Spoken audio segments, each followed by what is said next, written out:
ఇప్పుడు పూజా విధానం ఉన్నది. పూజా విధానం అప్పటికి ఇప్పటికి ఏమన్నా మారిందా? అంటే వినాయక పూజా విధానం, ఈ పూజా విధానం శాస్త్రీయంగా అంటే ఎలా జరగాలి? ధర్మం ప్రకారం అలా జరుగుతుందా? పూజా విధానము అప్పట్లో అయితే పూజా విధానం అంటే పద్ధతి ప్రకారం తెలుసుకొని ఇప్పుడు భార్యాభర్తలు, పిల్లలు కూర్చొని కుటుంబం సభ్యులు చేసేవాళ్ళు. ఇప్పుడు పంతులు 10 నిమిషాలు చేసిపోతాడు. చాలా మనోళ్ళ పని మండపాలు మనం తిరుగుతాడు చేసుకుంటాం. పంతులు.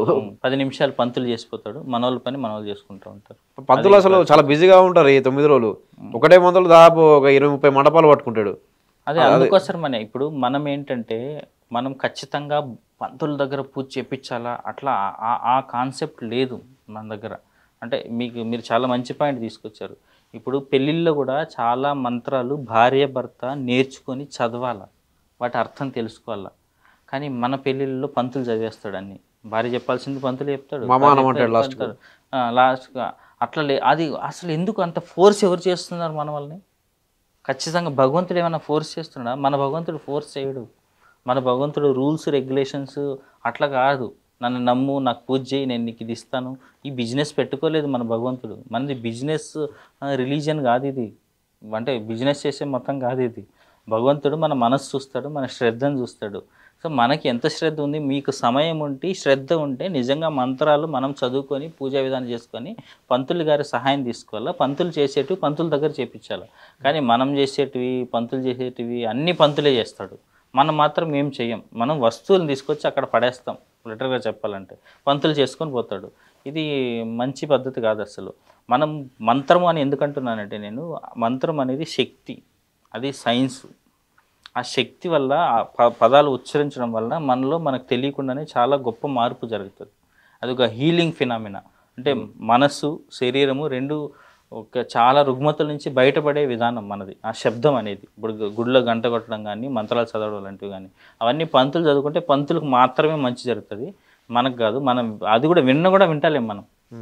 అది వింటే కొంతవరకు జరుగుతుంది, కానీ మనమే చదివితే అది చాలా మంచి జరుగుతుంది. అందుకోసమనే ఒక రిక్వెస్ట్ ఏంటంటే, అదే పూజా విధానాన్ని తెలుసుకొని కుటుంబ సభ్యులందరూ కూర్చొని ఎవరైతే మండప నిర్వాహకులు ఉంటారో మనం సొంతంగా చేయడం మంచిది. పంతులు గారి సహాయం తీసుకోవచ్చు. ఇప్పుడు నిమజ్జనం కాన్సెప్ట్ ఉంది. నిమజ్జనం సంబంధించి 9 రోజుల పాటు భగవంతుడికి అన్ని పూజలు చేసి, మొక్కి, పూజించి అన్ని ప్రసాదాలు అవన్నీ పెట్టి ఇంత చేసి చివరికి నిమజ్జనం చేయాలంటే మరి భక్తుడిగా ఎలా ఉంటుంది అసలు? అదే యాక్చువల్గా ఇది నేను కల్లారా చూశాను వంశీ గారు. అంటే మా క్లాస్, నేను ఉస్మానియా మెడికల్ కాలేజీలో మా క్లాస్మేట్ అబ్బాయి పేరు కూడా వంశీనే. నేను ఆయన చూశాను డైరెక్ట్గా. అంటే మాకు కూడా అనిపించింది 9 రోజులు నిజంగా భక్తి శ్రద్ధలతో అక్కడే పడుకుంటాం. ఎందుకంటే మండపంలో ఏవి అపశృతి జరగకూడదు. ఇప్పుడు చాలా జంతువులు వచ్చిపోతుంటాయి, పిల్లులు కుక్కలు ఇట్లా కూడా వచ్చిపోతుంటాయి. అట్లా ఆల్మోస్ట్ 9 days అక్కడే భగవంతుడితో మనము ఉండి పూజ అన్నీ అంటే పూజా కార్యక్రమాలు అవన్నీ చూసుకొని అన్ని శ్రద్ధలు తీసుకొని ప్రసాదము అన్ని ఏర్పాట్లుగా చూసుకొని ఒక 9 రోజులు ఉంటే, అంటే మనకి తెలియకుండానే మనలో ఒక కొత్త పర్సన్ తయారవుతారు. మన కల్చర్లో ఈ మాలలు వేసుకుంటారు, అయ్యప్ప స్వామి మాలలు, హనుమాన్ మాలలు, ఇవి వేసుకోవడం వల్ల ఉద్దేశం కూడా అంతే. అసలు మనం భగవంతుడిలో ఒక భాగం అయిపోతాం. భగవంతునికి మనకి ఒక విడదీయలేని బంధం ఏర్పడుతుంది. అసలు ఆ నిమజ్జనం చేసేటప్పుడు లిటరల్గా చాలా ఎమోషనల్ అయిపోయిండు. అబ్బాయి అయితే ఏడ్చేసిండు. అసలు వినాయకుని వదిలిపెట్టే బుద్ధి కాదు. నిజంగా భక్తి శ్రద్ధలతో చేస్తే అంత అటాచ్మెంట్ వస్తుంది.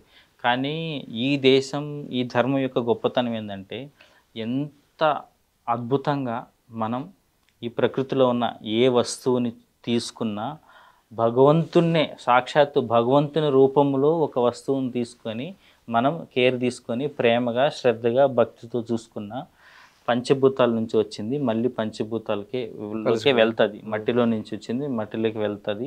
పంచభూతాల నుంచి వచ్చిన ప్రతిది కూడా పంచభూతాల్లోకి వెళ్తుంది. అది ఎవరైనా కానీ, నేను ఈ శరీరము అంటే ఏ మనిషి అన్న అంటే పుట్టినది ఖచ్చితంగా మళ్ళీ పంచభూతాల్లోకి వెళ్ళిపోతుంది అని చెప్పే ఒక అద్భుతమైన అద్వైత కాన్సెప్ట్ ఇది. దీన్ని కూడా అర్థం చేసుకోరు మన వాళ్ళు.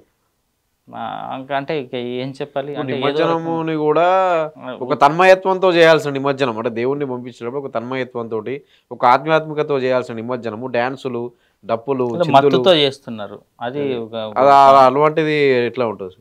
అది అసలు మనం యాక్సెప్ట్ చేయకూడదు. మేమైతే అంటే ప్రతి చోట్ల ఇది చెప్పేవాళ్ళం. ఈవెన్ కాలేజీలో చాలా మెడికల్ కాలేజీలో, ఇంజనీరింగ్ కాలేజీలో, డిగ్రీ కాలేజీలో కూడా పిల్లలు చేస్తూ ఉంటారు.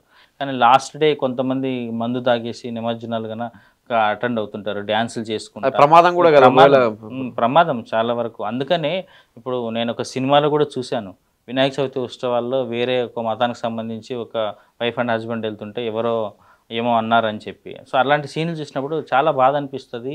ఒక సనాతన ధర్మాన్ని ప్రేమించే వ్యక్తిగా, ఒక హిందువుగా చాలా దుఃఖం అనిపిస్తుంది. ఒక డైరెక్టర్ ఎందుకు ఆ సీన్ చూపించాడు ఆ సినిమాలో? వేదం సినిమా అనుకుంటా, నాకు గుర్తులేదు ఎందుకు అట్లా. నాకు చాలా బాధ అనిపించింది, కోపం వస్తుంది డైరెక్టర్ల మీద కూడా. కానీ ఎందుకంటే ఎవడో తాగేసి అట్లా చేస్తుంటాడు, లేకపోతే ఎందుకు చూపిస్తారు అట్లా? అంటే మనం ఆ స్థాయికి వెళ్ళకూడదు. మనం ఇంకొకరి దగ్గర ఏదో చెప్పించుకునే స్థాయికి వెళ్ళకూడదు. మనం ప్రపంచం మొత్తం బట్టలు లేకుండా ఉన్నప్పుడు ఈ దేశంలో సంస్కృతి ఉంది, అలాంటి వాళ్ళము నాగరికత ఉంది. అలాంటి వాళ్ళము ప్రపంచానికి ఒక మార్గదర్శనం చేయాల్సిన వాళ్ళము, ఒక ఐడియల్గా ఉండవలసిన వాళ్ళము, ఒక రోల్ మోడల్గా ఉండాల్సిన వాళ్ళము. భగవంతుడు ఊరేగింపులు అపశృతులు జరిగే అంతలా మనల్ని మనం మర్చిపోయి, అంటే మత్తులో మునిగి డ్యాన్సులు చేసుకుంటా, అది కూడా భక్తి పాటలు కాకుండా సినిమా పాటలు, ఇంకా పిచ్చి పాటలు పెట్టుకొని డ్యాన్సులు చేయడం అనేది మంచి ఆచారం కాదు. ఇవి మనం అసలు ఏ రకంగా, అంటే నాకు అనిపిస్తుంది, ఎవరు ఏమన్నా అనుకోనియండి, ఇప్పుడు మనోభావాలు దెబ్బతింటాయని ధర్మానికి దేశానికి ద్రోహం చేయకూడదు. ఇది నా ఆలోచన వంశీ గారు. అందుకోసమనే మేము లాస్ట్ ఇయర్ ఒకప్పుడు ఎలా ఉండేది వినాయక చవితి, అదే ఇప్పుడు ఎలా ఉంది అనే ఉద్దేశంతో ఒక పాట కూడా రాపిచ్చి రిలీజ్ చేసాం. అదే సాంగ్ ఇప్పుడు బాగా వైరల్ గా కూడా మారింది. లాస్ట్ ఇయర్ ఇచ్చారు, ఒకప్పుడు ఎట్లుండరా ఇప్పుడు ఎట్లుంది పండగ అని చెప్పి. అంటే దీని వెనుక ఏంటి మీకున్న? అదే దీని వెనుక ఆవేదనే ఉంది, బాధ ఉంది, దుఃఖం ఉంది. ఎందుకంటే అసలు ఎంత అద్భుతమైన విషయాన్ని మనం వదిలేసి చాలా తుచ్చమైనవి, చాలా అంటే ఎట్లా అంటే మీరు ఒక కొన్ని వేల కోట్ల భాండాగారాన్ని వదిలేసి చాలా చిల్లర ఏరుకుంటున్నారు అనుకో, ఎవరైనా ఎలా అనిపిస్తుంది చూస్తే? దాని విలువ తెలుసుకోకుండా మన ప్రవర్తన అంతా మారిపోయింది. ఒకప్పుడు జాతీయ భావన, హిందూ నేషనలిజం అనే కాన్సెప్ట్ని బాలగంగాధర తిలక్ గారు తీసుకుపోతే చాలా మండపాల్లో ఎవరినన్నా మీరు అడగండి, 10 మంది యువకులను తీసుకుని అడగండి, ఆయన పేరు కూడా తెలిసి ఉండదు, ఆయన కాన్సెప్ట్ నవరాత్రుల ఉత్సవాలు ఎక్కడి నుంచి మొదలయ్యాయని చాలా మంది తెలీదు. అందుకనే ఒక మీ పల్లవి ఛానల్ నుంచి నాకు ఒక రిక్వెస్ట్ ఏంటంటే, అన్ని మండపాల్లో బాలగంగాధర తిలక్ గారు ఫోటో పెట్టండి, మన పిల్లలకి ఆయన గురించి చెప్పండి. ఆయన రన్ చేసిన కేసరి పత్రిక కానీ, వాళ్ళు మన స్వాతంత్రం కోసం వాళ్ళు చేసిన త్యాగం కానీ, వాళ్ళ కాంట్రిబ్యూషన్ కానీ, వాళ్ళు ఎంత కష్టపడ్డాడు. ఇప్పుడు కొన్ని లక్షల కోట్ల ఈ దేశ చరిత్ర కాపాడడానికి కొన్ని లక్షల మంది వాళ్ళ ప్రాణాలను వదిలేశారు. సో ఇంత త్యాగం తర్వాత వచ్చిన స్వాతంత్రాన్ని, ఈ దేశాన్ని మనం ఊరికే మందు దాగి చిందులేసుకుంటా, భక్తి లేకుండా రక్తిలో మునుగుతా, భగవంతుని పేరుతో ఇప్పుడు చందాలు దందాలు చేస్తా ఇలా ఉంటే బాధ అనిపించి, దాన్ని చూసి తట్టుకోలేక నేను పెద్దింటి అశోక్ గారు ఉంటారు సిరిసిల్లలో, మీకు తెలుసు, చాలా గొప్ప రచయిత ఆయన, చాలా అద్భుతంగా రాశారు లిరిక్స్ కూడా. ఒకప్పుడు ఎలా ఉండేది పండగ, ఇప్పుడు ఏం చేస్తున్నాం మనం అనేది. అనవసరంగా ప్రతి దానిలో ఈగో, వాళ్ళకంటే మేము పెద్ద సైజు పెట్టాలా, వాళ్ళకంటే ఎక్కువ శబ్దం పెట్టాలా. ప్రెగ్నెంట్ లేడీస్ ఉంటారు, చిన్నపిల్లలు ఉంటారు, వాళ్ళంతా శబ్ద కాలుష్యం, హార్ట్ పేషెంట్లు ఉంటారు. సో వాళ్ళకంటే ఎక్కువ సౌండ్ పెట్టాలా, వాళ్ళకంటే పెద్ద సైజు పెట్టాలా. అన్నిటికంటే ఇంపార్టెంట్ ఏంటంటే వాళ్ళకంటే ఎక్కువ రోజులు కూడా పెట్టాలా, ప్లస్ లడ్డు వేలం వాళ్ళకంటే ఎక్కువ పడాలా, లక్షల లడ్డూల వేలం లక్షలలో. అదే నిజంగా ఎవరికైనా, అంటే నేను ఏదో అంటే ప్రతిదీ మేము పర్ఫెక్ట్ అని అట్లా చెప్తలేము. ఇప్పుడు ఏదైనా ఒక పేషెంట్కి సహాయం చేయండి, ఈ పూర్ పేషెంట్ ఉన్నాడు అని మేము చాలా అడుగుతుంటాం. ఐసీయూలో పేషెంట్ అడ్మిట్ ఉంటాడు, చాలా పేదవాళ్ళు ఉంటారు, మేమైనా మందులు కొనుక్కోవాలా, టెస్టులు మాతో మేము బయట చేపిస్తాం, చాలా టెస్టులు కూడా అంటే కాస్ట్లీ ఉంటాయి, వాటికి కెమికల్ అవసరం ఉంటుంది. ట్రీట్మెంట్ అంటే ఫ్రీగా చేయగలం, డాక్టర్ ట్రీట్మెంట్ ఫ్రీగా చేయగలరు, స్టాఫ్ ట్రీట్మెంట్ ఫ్రీగా చేయగలరు. ఆ వాటికి కొనుక్కోవడానికి కూడా డబ్బులు లేవు. ఎవరన్నా దానం చేయండి అంటే 1000 ఆలోచనలు వస్తాయి. ఈ డాక్టర్ మంచోడా కాదా, హాస్పిటల్ మంచిదా కాదా, ఈ పేషెంట్ జెన్యునా కాదా, వీళ్ళు ఫేక్ పేషెంట్లు, ఇన్ని ఆలోచిస్తారు. కానీ ఈగోకు పోయి మాత్రం లక్షలు ఖర్చు పెడతారు. అది కూడా అంటే దయచేసి వేరే అనుకోకండి, అది కూడా మనం కొనే వస్తువుల దగ్గర నుంచి సామాజిక స్పృహ, ఆ జాతీయ భావన, ఆధ్యాత్మికత ఏమి ఉండవు. వీళ్ళు హంగు ఆర్భాటం కోసం ఎక్కడ పడితే అక్కడ కొంటారు, కల్తీ చేసే వాళ్ళ దగ్గర కొంటారు. వాడు వారం అంతా స్నానం చేస్తుంటాడు, వాడి దగ్గర పూలు కొంటారు, వాడికి భక్తి ఉండదు, ఏముండదు. అంటే ఇవన్నీ మాట్లాడుకుంటూ పోతే ఇంత నేను విమర్శిస్తున్నట్టు అనిపిస్తుంది, కానీ విమర్శించడం మా ఉద్దేశం కాదు వంశీ గారు, మళ్ళీ చెప్తున్నా. ఇది ఒక ఆవేదన మాత్రమే. అంటే అత్యున్నతమైన సనాతన ధర్మాచారాన్ని మనం వదిలేసి తుచ్చమైన పనులు చేయడము ధర్మం పేరుతో. ఇప్పుడు మనం ఓన్లీ డీజే సాంగ్స్ పెట్టుకుంటాం కదా, దానికి ఒక కార్యక్రమం పేరు పెట్టుకోండి, తాగండి, ఎగరండి. ఇప్పుడు పబ్బులోకి వెళ్ళి నువ్వు పూజ ఎందుకు చేస్తావు అని మేము అడుగుతామా? ఎవరైనా అడుగుతారా? ఎవరైనా బాధపడతారా? పబ్బులో మీరు ఎందుకు పూజ చేస్తున్నారు లేరు, ఎందుకు సౌండ్ పెట్టినారని అడుగుతామా? అది ఉండేది అందుకోసం. దానికి ఒక ప్లేస్ పెట్టుకున్నారు, దానికి కార్యక్రమం నిర్దేశించుకున్నారు, అది చేసుకోండి. కానీ భగవంతుడు భక్తి పేరుతో ఇదంతా చేయడం తప్పు కదా. బాధ అనిపించింది. అందుకోసం నేను అశోక్ గారిని అడిగాను, చాలా బాగా రాశారు. ప్లస్ నక్క శ్రీకాంత్ చాలా మంచి సింగర్. ఇంకా మట్టిబిడ్డ, మట్టిలో మాణిక్యం సిరిసిల్ల దగ్గర బోనాలలో ఉంటాడు. సో నక్క శ్రీకాంత్ ఇంకా మా తమ్ముడు రవీందర్ బాబు ఉంటారు. వీళ్ళిద్దరూ అద్భుతమైన గానం అందించారు. పాట చాలా బాగా పాడారు.